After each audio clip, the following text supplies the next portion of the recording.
I harp on this all the time, but if you don't have a will, you need a will because it's the only document that allows you to name guardians for a minor child. Absolutely. I remember, my wife was pregnant.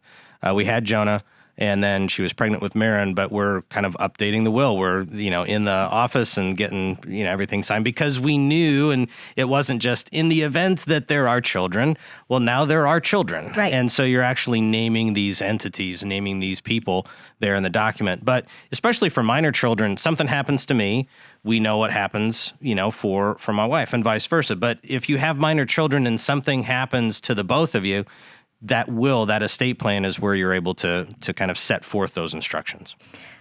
I often would talk to people sort of in my community, a lot of young women having babies. And they would ask the question, can I afford to have a baby? And I always would say what my mother told me and my two brothers, which was if they had waited until they could afford us, none of us ever would have been born. And I do think that a 9-month pregnancy is a really good time to look at your expenses, figure out what, if you want to dial it back at work, if your spouse wants to dial it back at work, like how can you do that? But it requires getting in there with your data. Yeah, you have to have conversations about this. You know that it's coming. You know that something's going to happen roughly 40 weeks down line.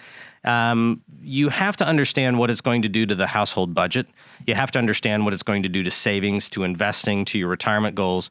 A lot of times, I will meet with children of clients and kind of just take them through the process that I do for everybody else, right? What are you trying to accomplish? When do you want to be able to accomplish that? But their goals are different, right? You're not necessarily 5 to 10 years out from retirement.